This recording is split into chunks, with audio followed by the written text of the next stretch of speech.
Assalamualaikum warahmatullahi taala wabarakatuh. Salam sejahtera. Hari ini saya berada di Kampung Musilau dan baru saja mengikuti ceramah yang telah disampaikan oleh Ustaz Wadi Anwar di Masjid Kampung Musilau ini. Assalamualaikum warahmatullahi wabarakatuh.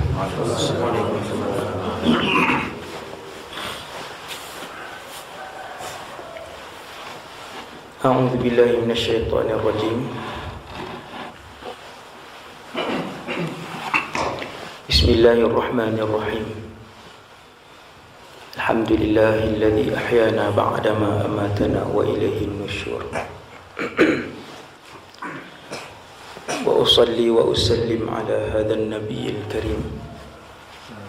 Salatan wa salaman daimaini mutalazimaini ila yaumiddin.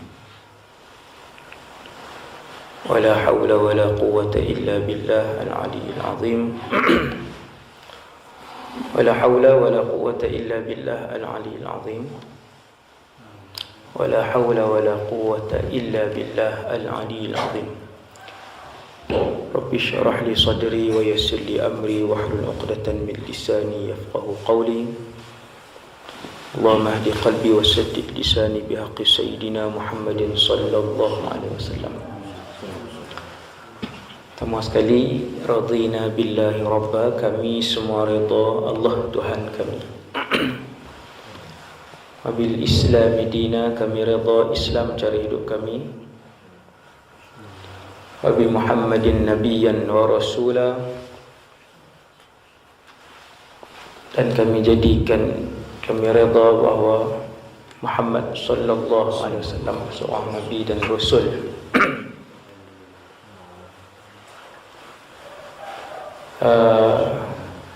Masih pada Cikgu Nasa, pengurusi majlis, Tuan Imam. Ada tak Tuan Imam? Masya Allah. Jawatan Kuasa Masjid, Tuan Bilal, seterusnya muslimin dan muslimat yang dirahmati Allah Taala sekalian. Kalau di Semenanjung ni tak start kuliah lagi ni, masih di atas katil. Dulu saya di Syria, kalau musim panas jam 3 pagi subuh. Lebih sejuk dari ni, negatif 12. Lepas tu saya tak pakai baju ni. Alhamdulillah, syukur kepada Allah SWT. Ada seorang sahabat namanya Ubay bin Ka'ab radhiyallahu anhu. Sahabat Nabi ada ramai, lebih kurang 100 hingga 140 ribu. Ini ilmu lah ni. Nak dapat title sahabat mesti Islam, hidup pada zaman Rasulullah. Dua syarat. Yang ketiga, mesti pernah berjumpa. Dia pernah berjumpa macam ni. Kalau dia Islam, hidup zaman Nabi, tapi tak pernah berjumpa, bentang mata, dia tak dapat maqam as-sahabi, sahabat. Pada zaman tu ada orang Islam di Yaman, Islam, hidup pada zaman Rasulullah hidup, tapi tak pernah ke Madinah. Maka dia bukan sahabat, dia tabi'in. Yang Islam hidup pada zaman Nabi dan pernah bertemu muka dengan Nabi ada 100 hingga 140 ribu bilangan. Ulama tak tahu berapa bilangan tepat, tetapi anggaran begitu, anggaran. Ulama ambil dari mana bilangan tu? Bilangan itu ulama ambil daripada jumlah yang pergi haji bersama Rasulullah. Hari ini kan ada travel haji, Tiram travel, Andalusia travel, itu yang terkenal lah, Faizin. Pergi dengan ustaz ni, 60 orang, pergi dengan ustaz ni 40 orang, pergi dengan ustaz ni 200 orang. waktu tu Nabi bawa travel. Nabi tak buat travel lah, ni saya sebut ayat kiasan ni. Saya masuk Facebook meletup pula. Kan, travel Nabi. Waktu tu Nabi buat haji, jumlah yang ikut serta haji bersama Rasulullah mencecah hampir 100,000. Itu travel yang paling besar lah dalam dunia hari ni. Tak ada yang pecah rekod tu, belum ada. Tak ada ustaz yang boleh bawa sebanyak itu. Ramai Nabi bertolak daripada Madinah tu, orang Islam keluar daripada perjalanan tu, keluar bergabung dengan Nabi, bergabung dalam perjalanan kan jauh 400 km tu. Kabilah-kabilah keluar daripada pedalaman, daripada negara lain datang bergabung sampailah di Mekah, jadi ramai. Daripada situ kata para ulama, bilangan yang melihat Rasulullah Islam dan hidup pada zaman itu lebih kurang 100 hingga 140 ribu. Ramai.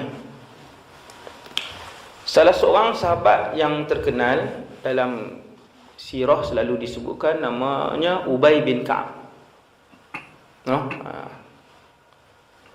Ubay bin Ka'ab ni kalau kita sebut kepada masyarakat awam, orang Islam tak kenal siapa Ubay bin Ka'ab. Tetapi rupa-rupanya dia ni, Ubay bin Ka'ab ni radhiyallahu anhu, bacaan Qurannya seperti Jibril alaihissalam. Bacaan Qurannya seperti Jibril alaihissalam. Nabi baca Quran kepada siapa? Jibril. Jibril ajarkan Quran kepada Rasulullah. Maksudnya Jibril datang, Ustaz? Ya, Jibril datang. Sayap Jibril kalau dibuka sebelah, tutup kawasan utara kesemuanya. Buka sebelah lagi, tutup kawasan selatan kesemuanya. Macam mana Jibril datang? Jawapannya, setiap kali Jibril jumpa dengan Rasulullah, Jibril akan berupa dengan rupa manusia, lelaki. Ini hadis sahih ni. Ini hadis yang sahih. Malaikat boleh menjelma dan berupa dengan rupa manusia, lelaki saja. Kalau orang perempuan mengaku malaikat Jibril, jentik telinga dia. Takkan. Mesti lelaki sahaja. Setiap kali Jibril datang, Jibril mesti datang dengan rupa manusia. Kadangkala dikenali sahabat, kadangkala tidak dikenali sahabat. Banyaknya tidak dikenali sahabat. Sahabat tak tahu. Itu adalah Jibril. Jibril datang baca Quran, ajarkan Quran kepada Rasulullah. Jibril baca, Nabi sebut. Jibril baca, Nabi sebut, sehingga Nabi menghafal. Semua 30 juzuk ni dia hafal oleh Rasulullah SAW. Adakah semua sahabat menghafal Quran? Tidak. Bukan semua sahabat menghafal Quran. Ini ilmu. Antara sahabat yang menghafal Quran, Abu Bakar, Umar, Uthman, Ali. Kemudian ada lagi, Ubay bin Ka'ab, Zaid bin Harithah, Abdullah bin Mas'ud. Ada lagi lah nama-nama lain yang menghafal Quran. Jibril ajar Rasulullah. Rasulullah pun baca, hafal. Kemudian Rasulullah sampaikan kepada sahabat. Jibril belajar baca Al-Quran ni dengan siapa? Ini menarik ni. Jibril alaihissalam 6,000 lebih ayat ni, dengan siapa Jibril membaca? Jawapan dia dengan Allah Azza wa Jalla. Maka satu hari Allah SWT arahkan Nabi Muhammad untuk baca Al-Quran kepada seorang sahabat. Maksudnya hebatlah sahabat tu bacaan Quran dia. Sahabat itu ialah Ubay bin Ka'ab. Bila Nabi pergi kepada Sayyidina Ubay, Nabi kata, "Wahai Ubay, aku dengar aku nak baca Quran kepada kamu." Sayyidina Ubay tengok Nabi, "Ya Rasulullah, Quran ni diturunkan kepada kamu. Kamu yang ajar kami. Allah arahkan aku untuk baca Quran kepada kamu, untuk kamu dengar. Apa tanya Ubay? Sayyiduna Ubay tanya, As-sammanillah, Allah sebut nama aku. Tuan-tuan bayang, Allah sebut nama. Apakah Allah sebut nama aku, wahai Rasulullah? Nabi kata, ya, Allah sebut nama kamu. Menangis Sayyidina Ubay. Allah sebut, tuan-tuan, nama kita dapat surat. Tak payah Perdana Menteri lah, kan, Ketua Menteri pun seronok dah. So, seminggu cari baju sebulan nak berjumpa dengan Ketua Menteri. Sebulan cari baju baru. Tak pakai kasut lama ni. Kasut yang pakai datang masjid, selipar yang pakai datang masjid tak pakai. Baju yang pakai datang masjid tak pakai sebab nak jumpa Ketua Menteri. Seronok Ketua Menteri panggil. Raja sekalian alam sebut nama Allah Subhanahu Wa Taala, sebut nama Ubay bin Ka'ab. Sayyidina Ubay seronok. Sayyidina Ubay ni, saya nak cerita tentang selawat, no? Saya nak cerita tentang selawat. Dia tanya, ya Rasulullah, setiap hari aku ada zikir. Zikir datang dari mana? Zikir yang Nabi ajar. Zikir yang Nabi ajar banyak. Sangat banyak. Pagi dan petang. Kalau siapa buat semua 2 jam, 3 jam baru habis. Banyak zikir Nabi. Ada tuan-tuan guru di pondok, daripada sebelum subuh sampailah 2 jam selepas subuh, tak ada siapa yang boleh ganggu dia orang, sebab dia tengah menghabiskan wirid yang ditinggalkan oleh Rasulullah. Antaranya tuan-tuan boleh beli kitab kecil tu, namanya Al-Ma'thurat. Dalam tu ada zikir Nabi pagi dan petang. Buku kecil je, besar ni je, lebih kurang handphone. Harga pun mungkin RM2, RM3 sahaja. Namanya Al-Ma'thurat. Itu sebahagian kecil dari zikir Nabi pagi dan petang. Ubay bin Ka'ab kata, ya Rasulullah, aku ada wirid pagi dan petang. Contoh yang Nabi ajar, la ilaha illallah wahdahu la syarikalah, lahul mulk wa lahul hamd, wa huwa ala kulli syai'in qadir. Ada yuhyi wa yumit, ada riwayat tiada yuhyi wa yumit. Dua-dua sahih. Zikir ni pagi 100, petang 100. Ni baru satu tuan-tuan, ada ratusan. Nabi sebut siapa yang boleh datangkan zikir ini lebih dari 100, maka tidak ada orang lain yang lebih baik darinya pada hari itu. Sekiranya dia tambah lebih banyak. Maksudnya ada orang dia buat zikir tu sampai 200. Ada orang dia tambah 300. Bergantung kepada rahmat Allah Subhanahu Wa Taala kepada orang tu, bergantung kepada taufik Allah kepada orang tu. Banyak rahmat Allah, banyak taufik Allah kepada orang tu, maka banyaklah amal ibadahnya.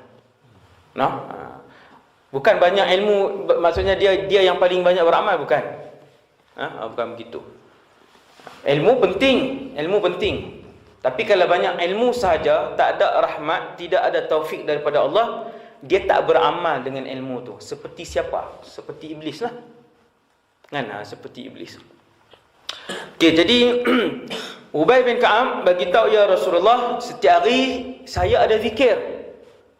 Zikir dia sendiri kah? Bukan, zikir yang Nabi ajarkan. Raditu billahi rabba wa bil islami dina, asbahtu wa asbahal mulku lillah walhamdulillahi la syarikalah. Banyak zikir tu, banyak. Kemudian selawat pun zikir juga, selawat. Maka Sayyidina Ubay tanya, ya Rasulullah, kam aj'alu laka min salati, berapa aku nak peruntukkan selawat kepada kamu daripada jumlah zikir itu. Contoh beginilah, kalau Sayyidina Ubay berzikir pada waktu pagi, contohnya sepanjang pagi itu Bangun, duduk, makan, berjalan, pakai baju, masak, bekerja apa semua, 4 jam berzikir. Sayyidina Ubay tanya, "Ya Rasulullah, setiap pagi aku ada zikir, setiap petang aku ada jumlah zikir yang banyak. Berapa aku nak selawat? Berapakah yang aku nak peruntukkan untuk selawat? Boleh kalau aku berselawat kepada kamu 1/4?" Tanya Sayyidina Ubay. Nabi pun jawab, "Ma syi'ta wa in zitta fahuwa khair." Berapa banyak pun boleh, Nabi kata, nak selawat. Maksudnya, Sayyidina Ubay kata, "Ya Rasulullah, aku nak selawat 1/4. 1 jam selawat, yang 3 jam lagi zikir. Yang subhanallah, walhamdulillah. Yang banyak tu lah, la ilaha illallah sebagainya. 3 jam. Nabi kata boleh. Tetapi kalau kamu tambah, itu lebih baik. Tengok hadis ni. Wa in zitta fahuwa khair. Nabi kata, kalau kamu nak berselawat 1 jam, zikir yang lain-lain 3 jam, bagus. Tapi kalau kamu tambah selawat, sangat baik. Kemudian Sayyidina Ubay kata, maksudnya tak cukup. Bila Nabi kata kalau kamu tambah itu lebih baik, Sayyidina Ubay pun tanya, "Ya Rasulullah, kalau 1/4 tak cukup, maksudnya kalau tambah lagi baik, 1/3. Lagi banyak, maksudnya 1/3 lebih banyak. Kalau aku berselawat 1/3, Nabi pun sebut, "Ma syi'ta wa in zitta fahuwa khair." Berapa banyak pun tidak mengapa, tapi kalau kamu tambah selawat itu, lagi bagus. Berapa Nabi nak sebut ni? Berapa Nabi nak sebut?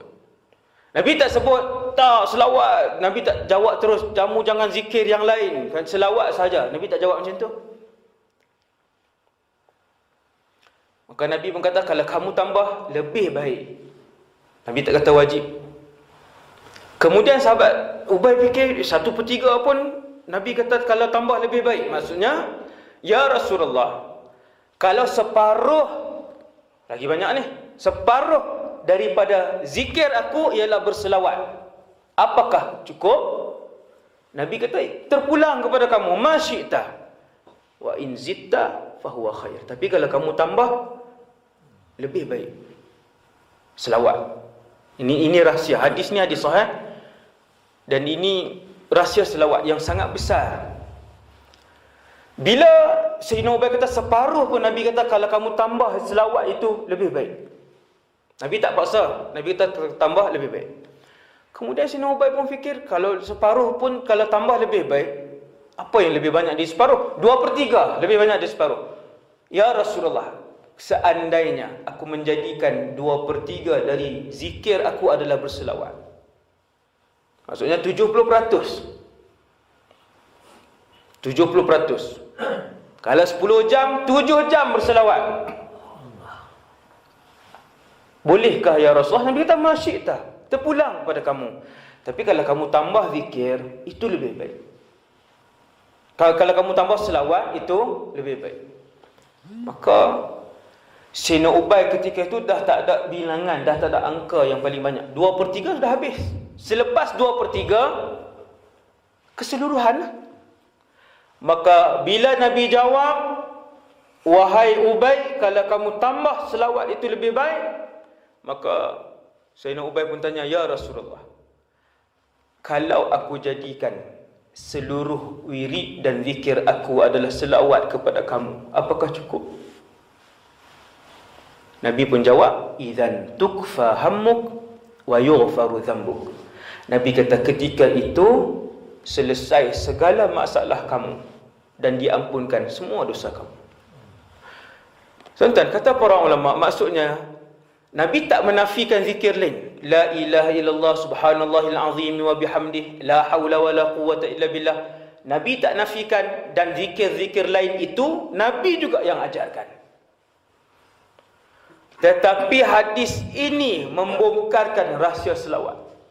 Selawat, tuan-tuan. Beli tasbih taklah pakai. Kita tukang kebun ke, kita berniaga ayam ke, jual kebab ke, kita bawa van ke, tasbih ada dalam poket. Selawat. Kata sebahagian ulama, apa yang aku faham dari hadis ini ialah cukuplah seseorang itu selain daripada dia solat 5 waktu, dia tutup aurat, dia jaga suaminya, dia bagi nafkah dengan isteri dan anak-anak, buat semua ni elok-elok, cukuplah kalau dia zikir hanya dengan selawat kepada Nabi sallallahu alaihi wasallam. Selawat dah cukup.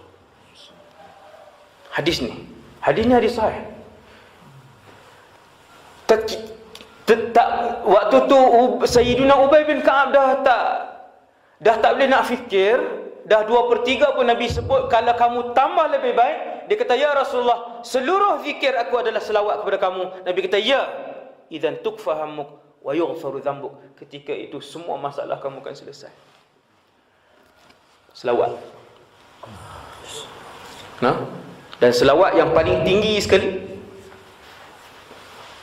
yang paling tinggi sekali, yang paling berkesan sekali, kalau tuan-tuan nak tengok kesan dia pun boleh beramal kerana Allah.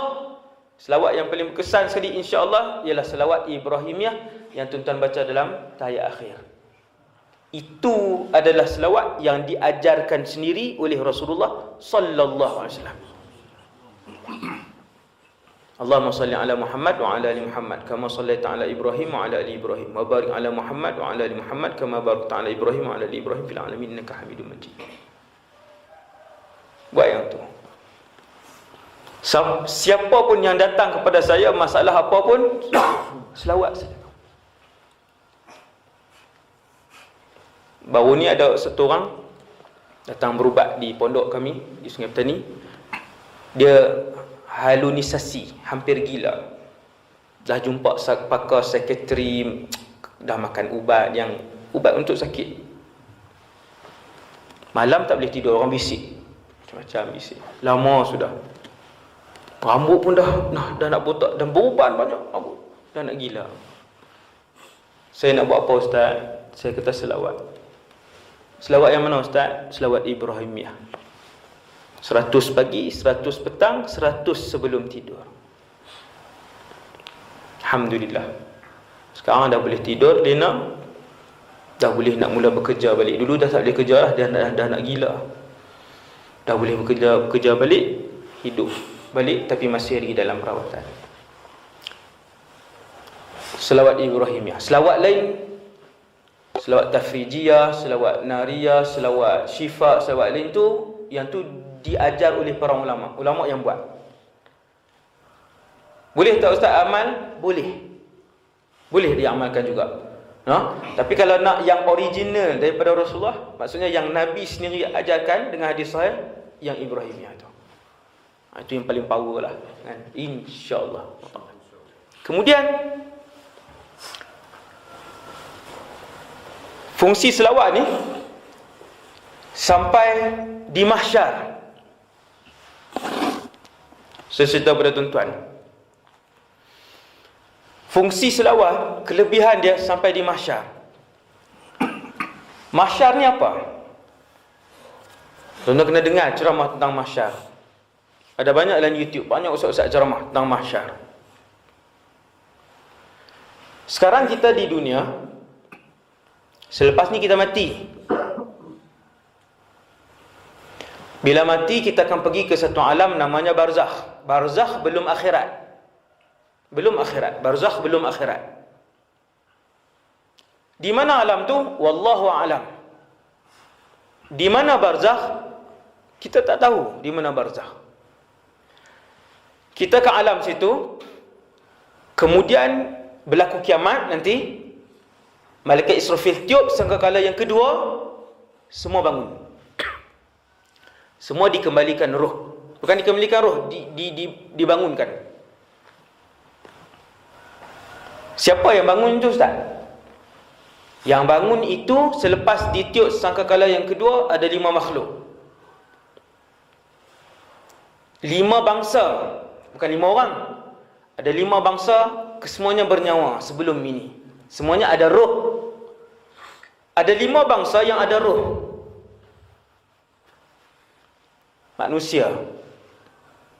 Malaikat mati, Ustaz, mati.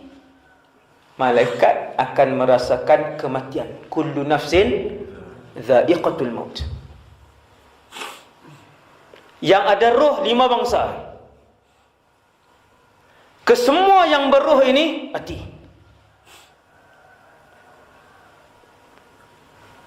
Manusia, malaikat, jin. Jin ada roh. Binatang ada roh, akan mati dengan tiupan sangkakala yang pertama. Tiupan sangkakala yang kedua, binatang akan dibangkitkan. Yang terakhir, syaitan. Syaitan dengan jin ni tak sama ke Ustaz? Tak sama. Berbeza. Tapi kedua-duanya diciptakan daripada bahan yang sama. Tapi dia bangsa yang berbeza. Kenapa berbeza? Sebab bangsa jin ada dosa pahala tak jin? Jin ada dosa pahala. Jin ada yang solat, ada yang tak solat. Jin ada yang datang surau, ada yang tak datang surau. Jin ada yang baca Quran, ada yang tak baca Quran. Jin ada yang Islam, ada yang tak Islam. Jadi di mahsyar jin akan ditimbang. Kalau syaitan tak ditimbang. Syaitan kesemua dalam neraka. Dan iblis seekor saja iblis. Iblis ada seekor sahaja. Iblis yang paling bapak tu. Dialah ibu, dialah bapak. Dia tak ada iblis, dia tak ada ni. Dialah ibu, dialah bapak. Dia satu je, seekor saja. Betul anak, keluar anak. 5 bangsa yang kesemuanya bernyawa, ada roh, kesemua akan mati. Iblis akan mati. Malaikat-malaikat yang hidup di langit akan mati dengan tiupan sangkakala yang pertama. Ditiup sangkakala yang kedua, kesemua akan hidup. Dahsyat tuan, suasana dia tuan-tuan bayang. Tuan-tuan boleh bayang suasananya macam mana nak dibangkitkan di sebuah tempat. Nama tempat itu mahsyar. Sahabat tanya, "Wa mal mahsyaru ya Rasulullah?"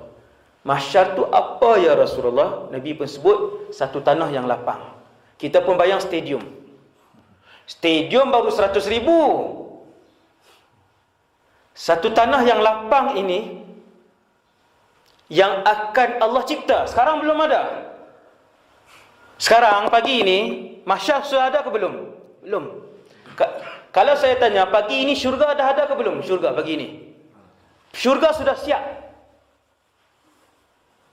Neraka sudah siap, bidadari sudah siap, istana-istana dalam syurga sudah siap.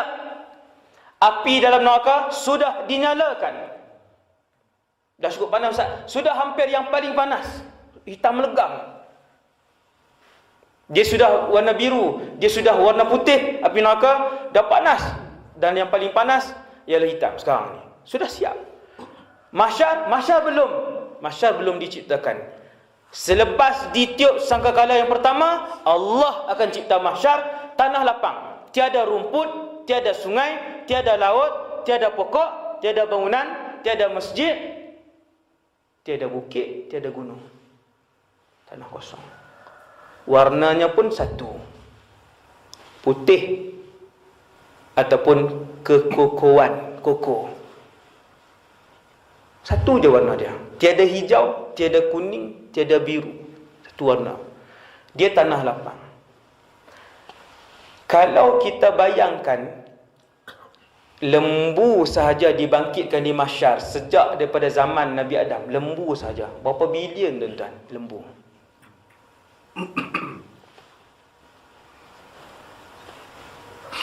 Saya nak bayang kepada tuan-tuan, mahsyar ni mungkin kalau kita ambil bumi ni, kita ambil negara China yang besar itu, kemudian berdiri di atas negara China tu. Hari ini 2019 ada 7 bilion manusia. Lebih kurang. 2019 ada 7 bilion manusia. Kalau berdiri sahaja di atas negara China yang besar tu, berdiri saja, penuh negara China. Tuan-tuan, kalau Sabah ni, kita berdiri di dahat datu, buang semua bukit, buang semua laut dan sungai, buang semua gunung, kosong. Sabah ni jadi kosong, berdiri di dahat datu. Boleh nampak ke orang dikikir? Tanah rata, boleh nampak ke orang dikikir ni? Tak nampak, sebab terlalu jauh. Itu baru Sabah. Mahsyar luas. Subhanallah. Kalau binatang saja berdiri di mahsyar pun dah tak boleh nak terbayang di akal kita macam mana sesaknya mahsyar. Macam mana sesak-sesaknya mahsyar. Betul ke binatang pun dibangkitkan? Jawapan dia ada dalam Quran, diceritakan oleh Allah. Bila Allah sebut wa idzal wuhushu husyirat, dalam surah idzash syamsu kuwirat wa idzan nujumun kadarat. Wa idzal wuhushu husyirat, Allah Ta'ala sebut, dan apabila binatang-binatang dibangkit dan dimahsyarkan. Binatang mana Ustaz? Jawapannya, binatang yang pernah hidup di bumi ni, dari zaman Nabi Adam sampai kiamat. Ataupun zaman sebelum Nabi Adam pun dah ada binatang. Sebelum Nabi Adam turun ke bumi, dah ada binatang, iaitu dinosaur. Dinosaur tu bukan animasi ya. Dinosaur itu wujud. Ada seorang ulama mengarang kitab tentang dinosaur, Al-Hayawanatul Kubra, Al-Imam Ad-Dimyati. Sebelum Nabi Adam turun. Oh, maksudnya boleh tengok dinosaur Ustaz? Orang tak tengok dinosaur waktu tu, orang memikul dosa. Memang akan nampak binatang-binatang besar tu. Subhanallah. Binatang-binatang dibangkitkan. Binatang mana Ustaz? Binatang yang pernah mendiami bumi ini. Adakah binatang lain? Ada? Binatang lain di mana tuan-tuan? Jawapannya binatang lain ialah yang dalam syurga. Sekarang ni, pagi ini, di dalam syurga sudah ada binatang. Ada kuda, ada lembu, ada kibas, kambing, ada burung, ada ikan. Itu cerita syurga, 1.5 jam. Cerita syurga. Tuan-tuan dengarlah tentang syurga. Adakah binatang-binatang syurga itu akan dibangkitkan di mahsyar? Tidak. Yang akan dibangkit di mahsyar binatang yang pernah mendiami bumi ini. Tuan-tuan, perlu luas mana untuk letak binatang? Saya tak boleh bayang, kan? Sebab tu tuan-tuan sekalian, orang Islam ni bila dia dengar hadis Nabi, dia kena berfikir, baru timbulkan kegerunan dan iman dia. Dia kena fikir. Subhanallah. Allah sebut binatang dibangkitkan. Lembu saja pun sudah ada beratus bilion. La ilaha illallah. Depan sekali adalah manusia. Depan sekali. Malaikat kesemuanya di atas. Depan sana sekali adalah manusia. Malaikat di atas. Kemudian jin. Kemudian binatang. Kemudian syaitan dan iblis belakang. Tuan-tuan takkan nampak kalau tuan-tuan berdiri melihat ke kanan, tuan-tuan tak nampak di mana hujung. Tuan-tuan lihat di kiri, tuan-tuan tak nampak di mana hujung. Tuan-tuan pandang ke belakang, tuan-tuan tak nampak di mana hujung. Tapi kalau tuan-tuan tengok ke depan, tuan-tuan nampak hujung dia. Depan. Ini cerita mahsyar lah pula. Cerita mahsyar tak lama tuan-tuan, 4 jam sahaja. Cerita mahsyar. Itu kalau saya cakap. Kalau kita nak lalu perjalanan mahsyar tu, jutaan tahun. Lama tuan. Lama. Tak nampak. Di mana Rasulullah waktu tu? Di mana Rasulullah sallallahu alaihi wasallam, Rasul kita, presiden kita, ketua kita? Mana Nabi? Sahabat tanya, "Ya Rasulullah, siapa yang paling dekat dengan kamu pada hari mahsyar nanti?" Ini yang selawat tadi. Saya bawa suasana mahsyar tu dulu, yang luas. Berapa kali ganda keluasan bumi. Mahsyar ni berapa kali ganda keluasan bumi yang dihamparkan, wallahu alam, boleh jadi 1,000,000 kali ganda. Nak memuatkan seluruh makhluk yang pernah hidup, yang 5 bangsa tadi ni. Boleh jadi 1,000,000 kali ganda keluasan bumi ni. Sahabat bila fikir tempat yang begitu jauh dan luas, mereka menangis sehingga Nabi tanya, kenapa kamu menangis? Dia kata, ya Rasulullah, takut tak nampak kamu. Siapa yang boleh duduk dekat dengan kamu? Sahabat tanya. Nabi jawab, aktsarukum alayya salatan, orang yang paling banyak berselawat di kalangan kamu. Yang paling banyak. Ulama bincang, banyak tu berapa? Kata seorang ulama, banyak itu 300. Bolehkah selawat 300? Banyak itu 300. Siang dan malam. Siapa yang dekat dengan kamu di mahsyar pada hari kiamat nanti ya Rasulullah? Maksudnya siapa yang boleh melihat wajah kamu? Kan susah, kita tak hidup zaman Nabi. Tak semua boleh tengok Nabi.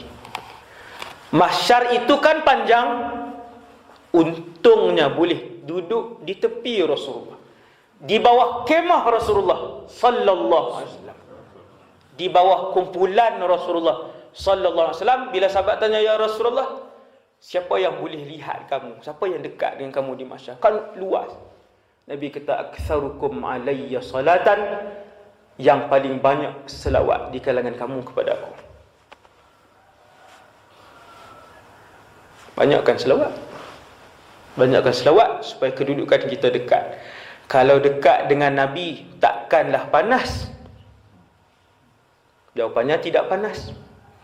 Kalau dekat dengan Rasulullah di mahsyar yang ratusan ribu tahun itu, takkanlah letih? Maka takkan letih. Kalau duduk dekat dengan Rasulullah, boleh melihat wajah Rasulullah di mahsyar, takkanlah kita risau ratusan ribu tahun? Tak risau. Sebab nampak Nabi. Sebab nampak Nabi. Sebab tu ada ulama yang menjadikan seluruh hidup dia, zikir dia adalah selawat. Zikir lain pun tak salah, diajar oleh Rasulullah. Habis yang terakhir untuk pagi ni, ringkas jadilah kan. Habis di mahsyar, setelah ditimbang, manusia akan pergi ke Telaga Kautsar, ataupun namanya yang sahih Haudun Nabi. Nama yang dalam hadis yang sahih Haudun Nabi. Dalam surah Al-Kautsar, inna a'tainaka al-kautsar, bukan maksudnya kami memberikan kepada kamu Telaga Kautsar. Dalam surah inna a'tainaka al-kautsar, kautsar di situ bermaksud asy-syai'ul katsir. Majoriti ulama tafsir sebut al-kautsar bermaksud kelebihan yang banyak. Benda Allah bagi kepada Rasulullah, keistimewaan yang banyak yang Allah kurniakan kepada Rasulullah, itu kautsar. Telaga tu disebut haud, telaga an-Nabi, telaga Rasulullah. Setiap Rasul ada telaganya. Contoh jangan bayang telaga kampung kecil tu. Sebab haud Nabi ni seperti laut, dan bilangan cawannya lebih banyak daripada bilangan bintang di angkasa. Bilangan cawannya. Haud. Tonton disebut haudun Nabi, bayangkan laut yang luas. Habis timbang amalan, kita akan pergi ke haud, dan disitulah manusia akan mula rehat. Setelah berapa juta tahun, wallahu a'lam, berdiri di mahsyar. Tak payah juta lah, kata para ulama, paling singkat 50,000 tahun. Paling singkat 50,000 tahun, berdiri saja. Habis orang akan ke telaga minum. Ada umat Rasulullah pergi, kena halau seperti binatang. Setitis pun tidak dibenarkan. Habis minum apa semua, ada yang dihalau, ada yang bukan dihalau, dijemput pun tidak. Wal'iyadzubillah. kita akan menaiki titian sirat. Ini tanah mahsyar, kita akan lintas sirat. Di hujung sana syurga, di bawah ni semua neraka jahanam.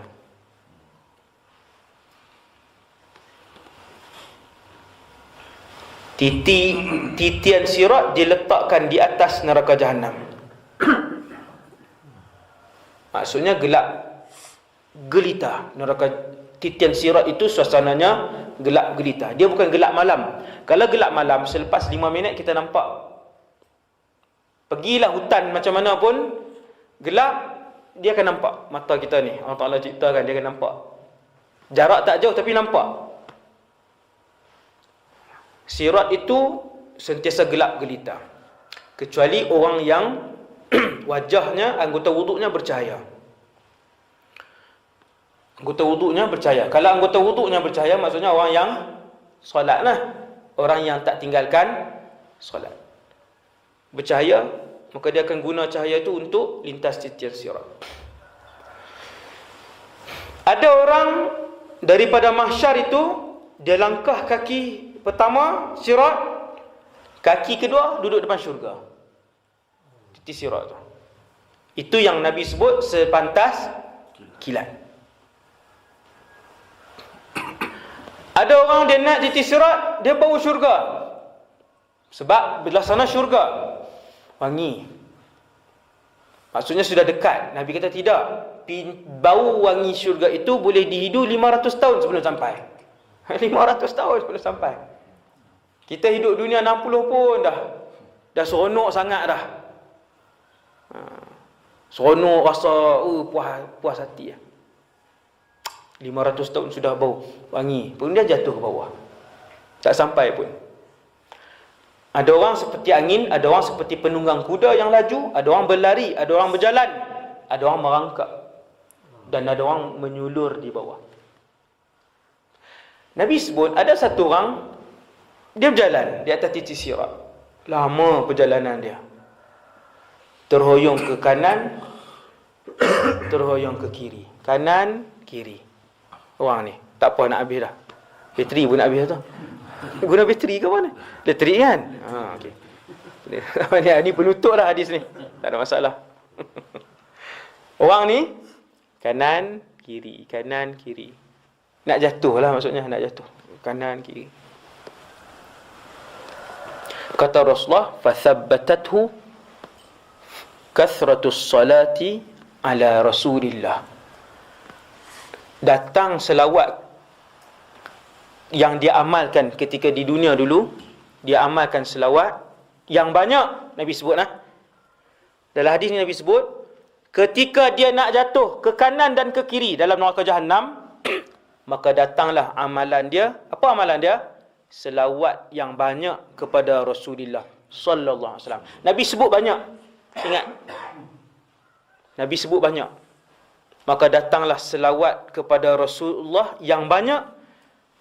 Maka selawat itu menstabilkan orang itu sampai dia masuk syurga.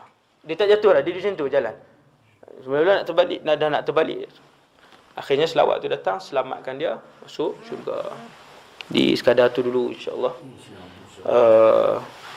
Kuliah ringkas kita pada pagi ini.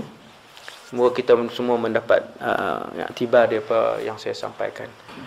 Qul qali hadza astaghfirullahal azim li wa lakum. Kita tutup dengan tasbih kafarah dan suratul asr. Subhanakallahumma wa bihamdika asyhadu an la ilaha illa anta astaghfiruka. Bismillahirrahmanirrahim. Wal 'asr innal insana lafi khusr illa alladhina amanu wa amilus shalihat. Bismillahirrahmanirrahim. Alhamdulillah wassalatu wassalamu ala Rasulillah wa ala alihi washabbihi wa ala. Allahumma 'allimna ma yanfa'una. Ya Allah, ajarkanlah ilmu yang bermanfaat kepada kami.